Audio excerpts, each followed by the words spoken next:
Super പടം, അടിപൊളി പടം, മനസ്സ് നിറഞ്ഞ പടം, സൂപ്പർ പടം. ഓണം പടം തകർക്കും. ഓണം തൂക്കി നല്ല മൂവി ആയിരുന്നു ബ്രോ. അടിപൊളി പടം, നല്ല കാണാൻ. നിമ്പോളി ഓണത്തിന് നിമ്പോളി തൂക്കിയിട്ടുണ്ട്. അത്യാവശ്യം നല്ല പെർഫോമൻസ് കാര്യങ്ങളും കോമഡിയൊക്കെയാണ്. റോം കോം ഫാമിലി എല്ലാവർക്കും ഓണത്തിന് പറ്റിയ സിനിമയാണ്. എല്ലാവരും കാണുക മാക്സിമം. അത്യാവശ്യം ആ ഒരു ഏജ് ഡിഫറൻസ് കാര്യങ്ങളുടെ ഒരു ഇഷ്ടവും കാര്യങ്ങളൊക്കെ അടിപൊളിയായിട്ട് പോയിട്ടുണ്ട്. ഓവർക്കൊള്ളാം, നല്ല പടം. പ്രേമലുവാണ്, അത് ഒന്നൊന്നര തൂക്കാണ്. ഓണം തൂക്കിക്കഴിഞ്ഞു, കിടിലൻ പടം. അതായത് ഫാമിലി ആയിട്ട് ഓണം അടിച്ച് പൊളിച്ച് കാണാവുന്ന ഒരു പടമാണ്. കാരണം ഇപ്പോൾ 2 ആഴ്ച മുമ്പ് ഒരു തമിഴ് സിനിമ ഇറങ്ങി, അതിൻ്റെ സെയിം പ്ലോട്ടാണ്. പക്ഷേ നമ്മൾ എങ്ങനെ മലയാളി ഡയറക്ഷൻ എടുത്ത് വെച്ചിരിക്കുന്ന പാത എങ്ങനെ എടുത്തുക്കണമെന്ന് ഇത് കണ്ടാൽ മനസ്സിലാവും. അത്രയ്ക്ക് കിഡിലായിട്ടാണ് എടുത്ത് വെച്ചേക്കുന്നത്. ഇത് ഇനിയിപ്പം തിയേറ്റർ ഇനി എക്സ്ട്രാ ഷോസൊക്കെ ആഡാവും. ഫാമിലീസൊക്കെ ഇനി ഓണം 10 ദിവസം ആടെ ഇനി ഈ ഒരു ഒറ്റപ്പടേ തൂക്കുള്ളൂ, അത് ഉറപ്പാണ്. അടിപൊളിയായിരുന്നു. കാത്തിരുന്നതെന്ന് വെച്ചാൽ നിവിൻ പോളിയെ കണ്ടാൽ നമുക്ക് അങ്ങോട്ടൊരു ഇത് വരും. പിന്നെ മമ്മിത അവരുടെ ലവ് സ്റ്റോറി ഭയങ്കര ഒരു വർക്കൗട്ട് ആയിട്ടാ. അടിപൊളിയായിരുന്നു, മസ്റ്റ് വാച്ച്, കാണണം. ഒരു ഫീൽ ഗുഡ്. ചിരിക്കാനൊക്കെ ഒരുപാടുണ്ട്. 2 മണിക്കൂർ ചിരിച്ചുകൊണ്ടിരിക്കാം. അടിപൊളിയായിരുന്നു, ഓവറോൾ അടിപൊളി. ഒരു ഫ്ലഷൊക്കെ വരും. നല്ല മൂവി, ഫീൽ ഗുഡ് ആണ്. ഗിരീഷിന്റെ കാര്യങ്ങളെല്ലാം വർക്കൗട്ടായി, കട്ടക്കട്ടായിട്ട് പോയി. നല്ല രസമുണ്ടായിരുന്നു. സൂപ്പറായിരുന്നു, അടിപൊളി. ഭയങ്കര ലവ് തോന്നി നിവിൻ പോളിയുടെ അടുത്ത്. കൊള്ളായിരുന്നു, മമിതയും കൊള്ളായിരുന്നു. നല്ലൊരു ഫീൽ ഗുഡ്. കുറേ നാളിന് ശേഷം നല്ലൊരു ഹാപ്പിനെസ്. തൂക്കി ഓണം കൊള്ളാട്ടോ, നല്ല പടം, നല്ല സിനിമ, ഫീൽ ഗുഡാണ്. നല്ല രസമുണ്ടായിരുന്നു, മൂവി കൊള്ളായിരുന്നു. നമ്മുടെ പഴയ നിവിൻ പോളിയെ തിരിച്ചു കിട്ടിയ ഒരു ഫീലായിരുന്നു. കാരണം നല്ല റൊമാൻറ്റിക്, ആ ഒരു കണ്ണിൽ പഴയ നിവിൻ പോളി തിരിച്ചു വന്നു എന്ന് തന്നെ പറയാം. സർവ്വമായയിൽ കണ്ട നിവിൻ പോളിയൊന്നുമല്ല ഇതിൽ. നമ്മുടെ ആക്ഷൻ ഹീറോ ബിജു മൂവിയില്ല, അതിന് മുന്നത്തെ നിവിൻ പോളി ഭയങ്കര റൊമാൻറ്റിക് ഒക്കെ, കണ്ണിലൊക്കെ നല്ലതായിട്ട് വന്ന ആ ഒരു വ്യക്തിയെ കണ്ടതുപോലെയായിരുന്നു. നല്ല രസമുണ്ടായിരുന്നു, ഫീൽ ഗുഡായിട്ട് നിൽക്കുന്നായിരുന്നു. കോമഡി ഉണ്ടായിരുന്നു. നല്ല ഹാപ്പി എൻഡിങ് പോലത്തെ ഒരു മൂവി. അതിലെല്ലാം വല്ലാതെ ചില മൂവീസ് കാണുമ്പോൾ വല്ല ഇമോഷണൽ സൈഡ് നന്നായിട്ട് വിഷമം ഉണ്ടാവും. ഇതങ്ങനെയൊന്നും ഉണ്ടായില്ല, നല്ല രസമുണ്ടായിരുന്നു മൂവി. മമിതയുടെ ആണെങ്കിൽ ആക്ടിങ് ഉള്ളായിരുന്നു. പക്ഷേ നിവിൻ പോളിയെ തിരിച്ച് കിട്ടിയതുള്ളൊരു സന്തോഷമാണ്. അത് നല്ല രസമുണ്ടായിരുന്നു മൂവി ഫൈറ്റും വന്ന്. കാരണം ഒരു ഇടയ്ക്ക് വെച്ച് ഇച്ചിരി ഒന്ന് ബാക്കിലോട്ട് ആയല്ലോ. പക്ഷേ ഈ ഒരു മൂവി ഭയങ്കരമായിട്ട് നമ്മുടെ ഉള്ളിലങ്ങ് കണക്റ്റായി. ഒരു ചെറിയൊരു പ്രേമം അതൊക്കെ വരുമ്പോഴത്തേക്ക് എന്തൊക്കെയോ ഒരു രീതി, ഒരു നിവിൻ്റെ ഒരു ക്യൂട്ട്നെസ്സോ എന്താണെന്നറിയില്ല, ഒരു നമുക്കങ്ങനെ അങ്ങ് കണ്ടുകൊണ്ടിരിക്കാൻ തോന്നി. അത്രയ്ക്ക് നല്ല രസമുണ്ടായിരുന്നു മൂവി. ഒന്നും അതിനകത്ത് നെഗറ്റീവ് പറയില്ല, പ്രത്യേകിച്ച് ലാഗ് ഒന്നും തന്നെ ഇല്ല. ഇങ്ങനെ ഒരു സ്വാഗിൽ അങ്ങനെ അങ്ങ് പോയായിരുന്നു. നല്ല രസമുണ്ടായിരുന്നു മൂവി, സൂപ്പർ. നിവിൻ പോളിയുടെ കംബാക്ക് ഇതിലും കൂടെ അറിയിച്ച് വീണ്ടും പറയുന്നത് നല്ല രസമുണ്ടായിരുന്നു. ഒന്ന് ബാക്കിലോട്ടായി. പക്ഷേ ഇപ്പോൾ ഈ സിനിമ കുറച്ച് 2-3 സിനിമ സർവമായ ഇതൊക്കെ വന്നപ്പോൾ ചേട്ടൻ്റെ ക്യൂട്ട്നെസ്സും ആ ഒരു എക്സ്പ്രഷൻസ് അഭിനയം എല്ലാം കൊണ്ട് അടിച്ചു പൊളിച്ചു. ഫുള്ളി എൻ്റർടൈനറാണ്. ഓണത്തിന് അടിപൊളിയായിട്ട് ഫാമിലി ആയിട്ട് വന്ന് കാണാം. അതും ഒരു ഏജ് ഗ്യാപ്പ് ഉണ്ടെങ്കിലും അവരിലൊരു ക്യൂട്ട്നെസ് ആണ്.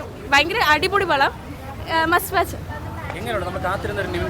ഓഫ് കോഴ്സ് ആണ്. കാരണം നമ്മൾ ഇത്രയും നാളും സർവമായ തൊട്ട് കുറച്ചും കൂടി നിവിൻ ചേട്ടൻ കംബാക്ക് എന്ന് തന്നെ പറയാം. അതുവരെ കുറച്ചിങ്ങനെ ലൈറ്റായിട്ട് ഇങ്ങനെ സൈഡോട്ട് പോയ ചേട്ടൻ കുറച്ചിപ്പോൾ ആക്റ്റീവായിട്ട് ഭയങ്കര ക്യൂട്ടായിട്ട് ചില സമയത്ത് ഇങ്ങനെ നമുക്ക് തോന്നുമ്പോൾ നമുക്കിങ്ങനെ ഭയങ്കരമായിട്ട് ക്യൂട്ടായിട്ടുള്ള എക്സ്പ്രഷൻസും കോമഡിയും അതെല്ലാം വന്നപ്പോൾ അടിപൊളിയാണ്.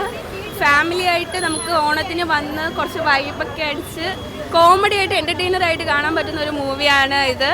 ആൻഡ് അവരുടെ ഒരു കോംബോ അതും നല്ല അടിപൊളിയാണ്. ആൻഡ് ശ്യാം ചേട്ടൻ അടിപൊളി, വേറെ ലെവൽ. കാരണം ആളുടെ അഭിനയമൊക്കെ കാണുമ്പോൾ നമുക്ക് തോന്നുന്നു ഇത് എന്താണ് ഇതെന്ന് തോന്നുന്ന ഒരു ഫീലാണ്. അടിപൊളി പടം, തൂക്കി ഉറപ്പാണ്. കാരണം അത്രയും ഫാമിലിയായിട്ട് നമുക്ക് വന്നിരുന്ന് എൻ്റർടൈൻ ചെയ്ത് കാണാൻ പറ്റുന്ന ഒരു മൂവിയാണ്. ഫാമിലി മൂവിയാണ് ആക്ച്വലി, അല്ലാതെ ഇത്രയൊക്കെ ആൾക്കാർക്ക് കാണാൻ പറ്റുന്നുള്ള മൂവിയല്ല, ഫാമിലി മൂവിയാണ്.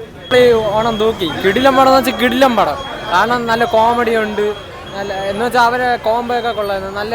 നല്ല രീതിയിൽ ഗിരീഷാടി എടുത്തിട്ടുണ്ട്. എന്തായാലും മസ്റ്റ് വാച്ച് തന്നെ. ഓണം എന്തായാലും നിവിൻ തന്നെ തോന്നി. ഓണം എനിക്ക് ഭയങ്കരമായിട്ട് ഇഷ്ടപ്പെട്ടു. നമ്മൾ മനസ്സ് തുറന്ന് ആസ്വദിച്ച് കാണാൻ പറ്റിയ ഒരു സിനിമ തന്നെയാണ് ബെത്ലഹേം കുടുംബ യൂണിറ്റ്. തുടക്കം മുതൽ അവസാനം വരെ നമ്മൾ ഒരിക്കലും മുഷിപ്പിക്കാതെ അതിൻ്റേതായ ഒരു ഗ്രാഫ് മുകളിലേക്ക് തന്നെ കൊണ്ടുപോകുന്നുണ്ട്. കഥ ഒരു സിമ്പിളായിട്ടുള്ളൊരു ത്രെഡാണ്, എന്നാൽ അത് മികച്ച രീതിയിലുള്ളൊരു തിരക്കഥയാണ് ഈ ഒരു സിനിമയുടെ ഒരു നട്ടെല്ലെന്ന് പറയാൻ പറ്റും. ഒത്തിരി കഥാപാത്രങ്ങളുണ്ട്. എല്ലാ കഥാപാത്രങ്ങളും ഒരു കഥാപാത്രം പോലും ചുമ്മാ അനാവശ്യമായിട്ട് പ്ലേസ് ചെയ്തതായിട്ട് തോന്നിയില്ല. എല്ലാവർക്കും അവരുടേതായ ഇമ്പോർട്ടൻസ് ഉണ്ട്, അവരുടേതായ ഡയലോഗ് പ്രസൻറ്റേഷനും കാര്യങ്ങളും എല്ലാം ഉണ്ട്. തുടക്കം നല്ല കുറേ നുറുങ്ങുന്ന തമാശകളുണ്ട്, അതുപോലെ തന്നെ പൊട്ടിച്ചിരി ഉണർത്തുന്ന കുറേ സിറ്റുവേഷൻസ് കോമഡികൾ ഒത്തിരി ധാരാളം ഈ സിനിമയ്ക്കകത്തുണ്ട്. എന്നാൽ അതോടൊപ്പം തന്നെ ഒരു ചെറുതായിട്ടൊരു ലൈറ്റ് ഹാർട്ടഡ് എന്താ പറയുക ഒരു ഇമോഷണൽ സൈഡിലേക്ക് പോലും ഈ ഒരു സിനിമ ഇടയ്ക്ക് പോകുന്നുണ്ട്. എന്നാൽ അത് ഭയങ്കരമായിട്ട് അത് എക്സ്പ്ലോർ ചെയ്ത് ആ ഒരു സൈഡിലേക്ക് പോകുന്നുമില്ല. ത്രൂ ഔട്ട് നമുക്ക് ഒരു എന്താ പറയുക ആസ്വദിച്ച് കണ്ടിരിക്കാൻ പറ്റുന്ന ഒരു ഫൺഫുൾ എൻ്റർടൈനറാണ്.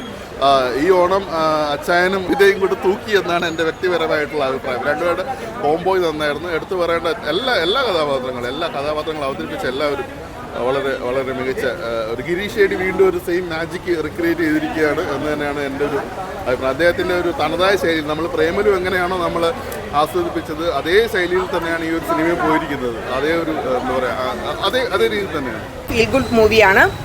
പിന്നെ അത്യാവശ്യം നമ്മൾ വിചാരിച്ച കണക്കല്ല, ഫുള്ള് ഒരു മൈന്യൂട്ട് സെക്കൻഡ് പോലും നമ്മൾ ബോറടിച്ചില്ല എന്നുള്ളതാണ്.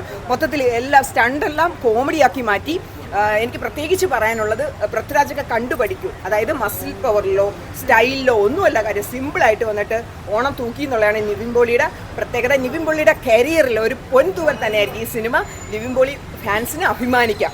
ഉറപ്പായിട്ടും 100% ഖലീഫയെ വെല്ലുന്ന സിനിമ തന്നെയാണ്. ഓണത്തിന് പറ്റിയാണ്.